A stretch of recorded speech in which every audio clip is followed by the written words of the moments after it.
mungkin sampai hari kiamat akan terus terjadi kekhilafan antara para alim ulama tentang bolehkah musik atau tidak sebenarnya.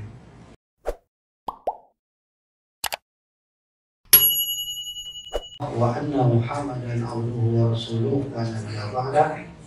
Allahumma salli ala sayyidina Muhammad wa ala ali sayyidina Muhammad amma ba'du. Kita langsung saja, kita dengar langsung tentang musik. Karena memang musik ini lebih banyak diminati oleh orang lain daripada mungkin bagian perdukunan. Maka saya ambil tema terlebih dahulu tentang masalah musik. Nah, sekarang tentu kekhilafian perbedaan pendapat musik ini sudah sering terjadi dan sangat sering terjadi. Mungkin sampai hari kiamat akan terus terjadi kekhilafian antara para alim ulama tentang bolehkah musik atau tidak sebenarnya. Nah, saya ketika mau menjelaskan sesuatu tentu kita lihat dulu ta'rifnya. Karena menyelesaikan masalah itu harus ada dasar mabadi yang syarah. Kalau kita bahasa orang daya itu harus dimulai dengan 10 pertanyaan besar sebelum mulai kita menjelaskannya. Salah satunya adalah ta'rif. Ta'rif definisi daripada musik. Beda definisi, maka beda juga hukumnya. Ketika saya melihat definisi musik dari KBBI atau Kamus Besar Bahasa Indonesia, saya melihat bahwa ada 2 definisi di situ ditulis yang saya rangkum jadi satu. Ternyata musik itu definisinya adalah nada dan suara yang dikomposisikan, yang diatur, yang dibuat sedemikian rupa sehingga menjadi irama. Maka ini yang disebut dengan musik. Setiap nada belum tentu musik. Setiap suara belum tentu musik. Suara-suara, nada-nada, jika digabungkan maka menjadilah musik namanya. Nah, oleh karenanya, maka kalau kita berangkat dari definisi musik yang dibuat oleh KBBI ataupun Kamus Besar Bahasa Indonesia, bisa nanti di online. Saya ulangi lagi bahwa definisi musik itu adalah kumpulan suara dan nada yang dikomposisikan, yang dibuat sedemikian rupa sehingga menjadi irama. Itu yang disebut dengan musik. Kalau kita berangkat dari definisi ini, maka 2 hukum di sini. Kita sudah bahas ta'rifnya. Kalau sudah bahas ta'rif musik dan definisi musik sudah disepakati dalam Kamus Besar Bahasa Indonesia yang sudah sampaikan tadi, maka jika kita berangkat dari sini ada 2 hukum. Pertama, hukumnya boleh musik. Yang kedua, hukumnya tidak boleh. Nah, sekarang secara singkat insya Allah saya akan sampaikan. Insya Allah di buku ini sudah saya jelaskan secara lengkap mengenai fatwa musik. Saya kutip dari salah satu hadis Rasulullah riwayat daripada Imam Ibnu Majah juzuk 1, bahwa secara singkat dulu itu Rasulullah beliau masuk ke kota Madinah. Ketika masuk ke kota Madinah itu ada salah seorang perempuan sedang memukul rebana dan bernyanyi. Maka ketika Nabi melewati perempuan itu, melepaskanlah, ada satu kalimat yang dilepaskan oleh perempuan tadi. Beliau bersyair, ya Allah, jadikanlah Muhammad sebagai tetanggaku dalam bernyanyi itu, dalam bersyair itu. Riwayat Ibnu Majah juzuk 1. Nah, sekarang apa jawaban Nabi ketika perempuan itu bernyanyi dan memukul rebana? Caranya tambuh. Apa kata Rasulullah? Wallahu anni la uhibbukunna. Kata Nabi, kalau engkau mencintai aku, kalau bahasa kita, maka Allah lebih mengetahui bahwa aku mencintai dirimu. Nabi tidak melarang seorang perempuan memuji-muji Rasulullah, mengharap doa kepada Allah agar Nabi bisa menjadi tetangga beliau. Nah, kalau di sini arti hukum di sini bahwa lantunan yang diarahkan pada seorang perempuan tadi adalah memuji baginda Rasulullah, bukan yang lainnya. Kalau begitu, maka boleh. Di sini kita sudah dapat satu hukum langsung dari baginda Rasulullah, ya, hadis riwayat Ibnu Majah. 1. Yang kedua ada riwayat hadis agak sedikit panjang hadisnya, saya bacakan secara intinya saja dalam hadis riwayat Imam Al-Bukhari juzuk 6, bahwa ada salah seorang sahabat perempuan yang sudah menikah lalu cerai, lalu beliau menikah kembali lagi, mengundang Rasulullah untuk datang memenuhi pernikahan beliau. Nabi datang. Ketika Nabi datang, Nabi duduk di atas tikar. Sudah siapkan tikar oleh sahabat perempuan itu. Maka duduk atas tikar. Ada anak kecil, anak perempuan datang memukul rebana dan bernyanyi. Apa kata mereka? Fina Muhammadun. Kami sudah berserta dengan orang mulia, kami sudah bersama dengan orang mulia, yaitu Muhammad. Wa ya'lamu ghadan, dan seorang Muhammad diberi kelebihan Allah mengetahui esok hari beliau sudah mengetahui. Melantunkan kalimat itu, suara itu, Rasulullah tidak melarangnya. Padahal anak-anak kecil tadi memukul rebana dan bernyanyi memuji Rasulullah SAW dengan kalimat Fina Muhammadun, telah bersama kami seorang Nabi yang mulia, Nabi Muhammad. Nabi tidak melarangnya. Lanjutkan. Hadis riwayat Imam Al-Bukhari. Kalau sudah sebut Bukhari berarti sudah sahih sudah. Bantah itu berulah dia Bukhari kemudian hadis palsu kan? Hadis Bukhari. Kalau begitu di sini kita sudah ada titik terang bahwa sebenarnya musik ada yang dibolehkan, ada yang tidak dibolehkan. Saya sebutkan hadis satu lagi, hadis riwayat Imam Al-Bukhari, bahwa Rasulullah SAW itu dulu beliau pernah didatangi oleh salah seorang budak, budak perempuan, ya, satu orang. Lalu beliau berkata, ya Rasulullah, saya bernazar kepadamu ya Rasulullah, andai kau pulang dengan selamat dari perang ya Rasulullah, saya bernazar ingin memukul rebana dan bernyanyi memujimu. Boleh Nabi? Boleh tidak? Silahkan kalau itu nazarmu, kata Rasulullah. Nabi tidak melarang itu. Tidak melarang, Nabi suruh lanjutkan. Maka dipukul rebana. Dipukul rebana oleh seorang perempuan tadi, lalu memuji-muji Rasulullah. Datang Abu Bakar As-Siddiq duduk juga pegang rebana, memukul ikut perempuan tadi. Datang Utsman bin Affan juga duduk mengambil rebana, pukul ikut perempuan tadi. Datang Ali bin Abi Thalib, dia ambil rebana, dia pukul juga ikut seperti perempuan tadi. Nah bedanya Umar bin Khattab. Umar bin Khattab masuk buka pintu, dia ambil rebana, dia duduki rebana. Ini diriwayat daripada Imam Al-Bukhari. Kata Rasulullah, Nabi tidak melarang dia duduki rebana itu.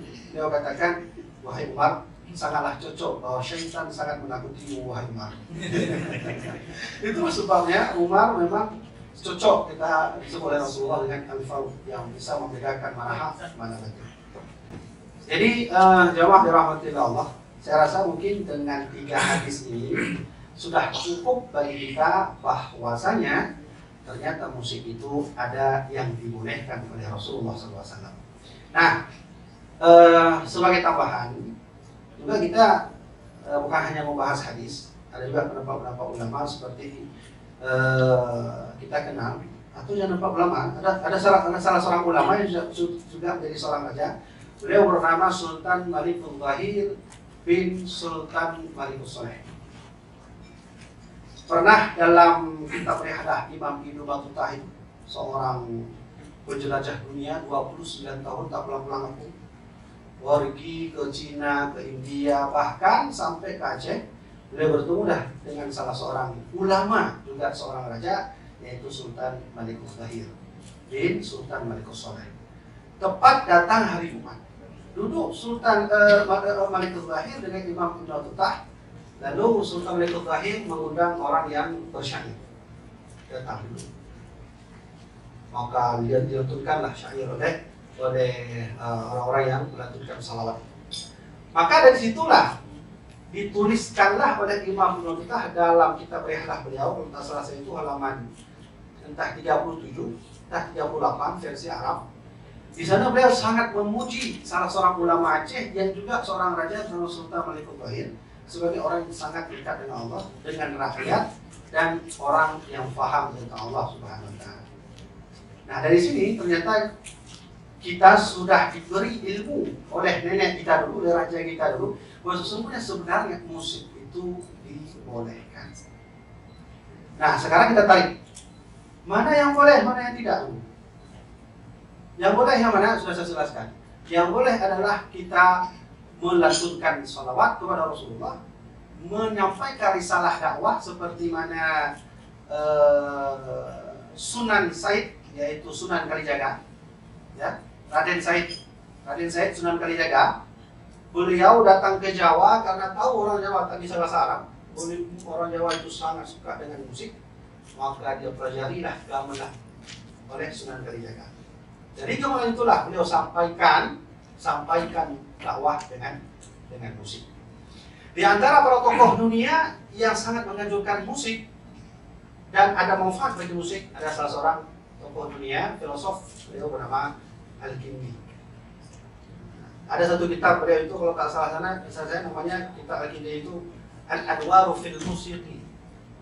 Dalam kitab itu beliau mengatakan ternyata musik bisa memberikan efek baik bagi orang yang udah di musik. Nah, tentu musik di sini juga musik yang baik, bukan musik yang tidak baik. Nah, di sini saya simpulkan, kalau begitu kita tarik kesimpulan di mana poin-poin bahwa musik itu boleh.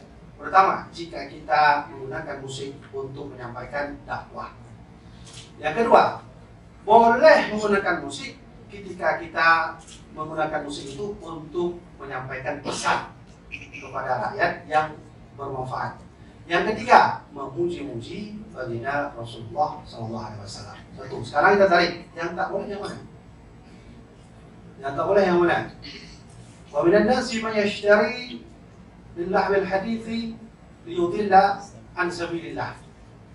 Ada salah satu surat Luqman itu Allah berkata bahwa ada sebahagian orang menggunakan kata-katanya itu untuk hal-hal yang menyesatkan orang lain.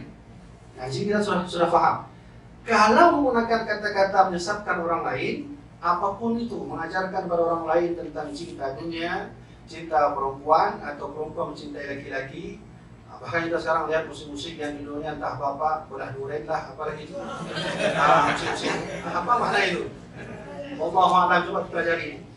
Ya, yang begini-ginilah yang disindir oleh Rasulullah ketika beliau menghadapi orang-orang yang melawan Nabi dengan syair. Maka sahabat Nabi tak tahan, dihina Rasulullah. Datanglah 3 sahabat ahli syair Rasulullah. Salah seorangnya adalah Abdullah bin Rawaha. Dia hantam itu orang-orang yang menyerang Nabi dengan syair. Dia buat syair, dia buat nyanyian. Dia hantam balik orang-orang yang menghina Nabi dengan syair. Datang lagi Hasan, kalau tak salah satu Hasan bin Umayyah. Hasan bin Sabit. Hasan bin Sabit membantu Abdullah bin Rawaha dalam kategori lain tetap dengan syair, yaitu kebudayaan yang baik menurut Rasulullah dan seterusnya. Ya. Maka inilah para penyair baginda Rasulullah SAW yang membela Nabi Muhammad SAW. Baik, karena waktu kita singkat, maka saya sudah sampaikan dalil mana yang boleh musik, dalil yang mana tidak boleh musik. Maka yang terakhir tentang masalah apakah dengan musik ada terjadi malapetaka buat Nando Aceh, saya tak jawab ini, saya jawab langsung dengan fatwa Syekh Muhammad Abbas atau dikenal dengan Teguci Adipulu dalam kitab beliau bernama Tadhkirah Ar-Rakidin, halaman Kutakarang, Teguci Kutakarang. Syekh Muhammad Abbas Teguci Kutakarang, beliau pernah menulis kitab namanya Tadhkirah Ar-Rakidin, hidup tahun 18 sekian. Pada masa itu, jamaah dirahmati Allah, itu Aceh sedang kacau. Ulama saling bertengkar, rakyat saling bertengkar, semua yang bertengkar. Sama seperti terjadi pada hari ini. Maka beliau tulis kitab Tadhkirah Ar-Rakidin, peringatan bagi orang-orang yang tidur. Salah satu fatwa beliau adalah apabila di Nangro Aceh ini terjadi kemaksiatan yang tak bisa diberhentikan atau dianggap biasa, maka akan turun 3 azab. Beliau teringat bahasa kitanya azab di Manyang, azab di Bungo, azab di Laut. Nah, itu bahasa Teguci Kutakarang. Nanti coba beli kita itu, ada itu, sudah di Alih Aksara. Jadi sekali lagi saya ulangi, kalau dibiarkan maksiat terjadi, maksiat itu umum sekali. Dalam musik ada maksiat, di masjid juga ada maksiat. Nah, jadi seolah-olah berarti di sini saya sampaikan apa yang sudah syekh-syekh kita dulu sampaikan. Ini bukan pendapat saya. Saya bukan ulama, bukan abu, bukan orang besar, tidak. Kata Tukuci Kutakara, apabila maksiat sudah terjadi di Aceh yang sudah sangat sulit dihentikan, akan turun 3 azab. Azab di Manyang, di langit, azab di Bungo, azab di laut. Beliau mendeskripsikan azab ini. Pertama, azab di Manyang. Hujan sudah tak peraturan lagi. Nah, kalau kita merasa itu hari ini, itu sudah diberi azab beliau. Coba rasakan. Sekarang hujan terkadang terjadi di musim panas terjadi hujan. Nah, itu namanya azab di Manyang. Satu lagi, azab di Bungo, tumbuh-tumbuhan sudah mulai menghilang. Saya ingin tanya, dulu kemarin tuh saya tanya sama Tunggu Jamal tentang buah kemundigi di Aceh. Pernah dengar? Kemundigi. Nggak ada lagi itu kemundigi. Ya, bukan teman? Ya. Nggak ada kemundigi. Saya baca kitab Miratul Tulab. Kami ada buat kajian Sabtu, manuskrip Aceh khusus kami mengaji. Saya baca kemundigi itu apa? Buah apa? Nggak ada. Nyata kemundigi itu sudah hilang, ditarik oleh Allah. Salah satu nikmat buah-buahan yang ada di Aceh. Nah, itu disebut dengan azab di Bungo. Satu lagi, azab di laut. Beliau mendeskripsikan azab di laut artinya adalah Belanda sudah mulai turun. Tanda bahwa kita tak kompak lagi. Belanda turun. Hari ini juga kita merasa ekonomi kita sampai dikuasai orang Islam. Politik juga dikuasai orang asing. Dan seterusnya, baik pendidikan kita juga dikuasai orang asing. Termasuk ada satu pendidikan yang sampai di sini dan kita tahu bahwa itu sebenarnya salah, yaitu konsep Darwinisme. Konsep Darwinisme. Saya datang ke Museum Geologi Bandung, saya tanya langsung dengan ahli paleontologi tentang manusia purba. Bahkan saya tulis hari ini buku Manusia Purba versus Nabi Adam alaihissalam. Siapakah manusia pertama di bumi? Saya tanya sama ahli antropologi, Bu, kita sama-sama Islam. Saya ingin tanya, Ibu selama meneliti ini pernah nggak meneliti tentang hadis itu atau Quran? Oh, nggak ada, saya nggak tahu, itu urusan Anda. 30 tafsir saya baca, tak satu pun ada tafsir mengatakan ada manusia sebelum manusia. Jadi begitulah kondisinya. Maka ketika ada orang bertanya, apakah sudah terjadi malapetaka dan Aceh? Sudah. Kenapa kita nggak merasa? Ya, karena kita bukan orang beriman. Kalau kita orang beriman, maka segala sesuatu yang terjadi akan kita rasakan. Kapan puncaknya terjadi? Ketika nanti kita sudah mulai kacau balau. Terakhir saya sampaikan tentang musik. Besar Iskandar Muda, Syekh Sulaiman. Beliau namanya Syekh Sulaiman. Seorang muda ini seorang orang yang alim, diangkat jadi raja oleh Rais Al-Jumhuriyah. Kalau bahasa kita DPR MPR.